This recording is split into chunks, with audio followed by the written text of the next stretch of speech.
بعد بطولة الأمم الأفريقية ونهايتها. انتقال الهجمة على طول ناحية الشمال، عادل الاستلام الجميل، محاولات رمضان، ينتظر على طول علي معلول، هيلعب العرضية جوه جول الهدف الأولاني، صناعة صاحب المجهود الكبير علي معلول حلال الحلول، وعلى طول اتعملت حلوة ثنائية من الجبهة الشمال وبنظر للخلف على طول عمرو السولية. عمرو السولية لصالح مرة تانية، يلعب بينية جميلة والانطلاق على طول أزارو، عملها حلوة على طول بحثة الهدافين. الهدف الثاني على طول في الدقيقة 36 من زمن وأحداث الشوط الأول، يتقدم على طول أزارو بتمريرة سحرية من الفنان على طول صالح جمعة. ادي على طول أزارو وتالي باسبانيا اللي الكل بيشكر فيه حتى الان. ادي انطلاق على طول مره ثانيه للنادي الاهلي لمزيد من الاداء في العرضيه والهدف الثالث، ولكن بيجي عن طريق الظهير الايمن اعتقد جوردن. ادي على طول رقم 2 جوردن بهدف التقدم الثالث على طول في لخبطه، ولكن التمريره السحريه من حسين الشحات قويه جدا ويفاجأ بها في الدقيقه 37 على طول بدقيقتين هدفين، هدف لازارو حسين الشحات لاحمد فتحي، يلعب بينيه لحدود منطقه الجزاء لازارو مره ثانيه للسوليه، يغير اتجاه اللعب على طول لرمضان، يوسع لنفسه رمضان، حلوه وادي الهدف الرابع على طول رمضاني. ادي هدف جميل يوسع لنفسه على طول رمضان صبحي وبيحطها على شمال حارس المرمى جويل، محرزا الهدف الرابع في الدقيقه 40 من زمن واحداث الشوط الاول. على طول رمضان صبحي ورمضان باللمسه واحده على طول احمد فتحي لرمضان مره ثانيه، كل دي لمسات من لمسه واحده بتحير المنافس اللي قدامك وبتهمده. وادي على طول الفنان صالح جمعه والبينيه الجميله ومره ثانيه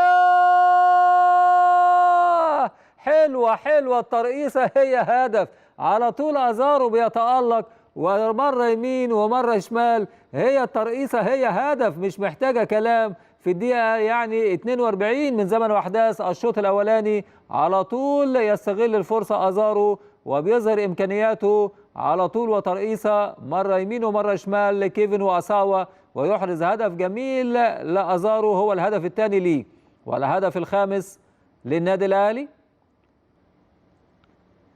لاحمد الشيخ احمد،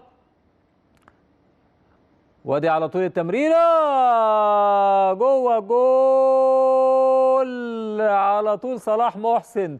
ادي صلاح محسن في هجمه في منتهى الخطوره من زاويه صعبه جدا، تقدر تحكم عليها او ما تحكمش عليها، ولكن في الاخر بالخبره على طول هدف التقدم على طول لصلاح محسن بالهدف السادس للنادي الاهلي في مرمى سوكر سمارت. ادي في الدقيقه 60 او 61 من زمن واحداث الشوط كاس افريقيا بعد خروج بقى مصر والمغرب ومالي واوغندا والكاميرون حامله اللقب والكونغو. وادي الهجمه حلوه احمد الشيخ. ادي بقول لحضراتكم احمد الشيخ احد هداف النادي الاهلي، على طول كان بيدور على هدف لاحمد الشيخ بصفه شخصيه وهو الهدف السابع على طول للنادي الاهلي. احمد الشيخ في الدقيقه 67 يضيف الهدف السابع للنادي الاهلي احمد الشيخ. برافو احمد، عمل وتقدم النادي الاهلي ب7 اهداف مقابل لا شيء حتى الان. ادي الانطلاق على طول احمد الشيخ وانفراد، ولكن بترجع مره ثانيه على طول لمحمد هاني وهجمه للنادي الاهلي. وادي العرضيه مره ثانيه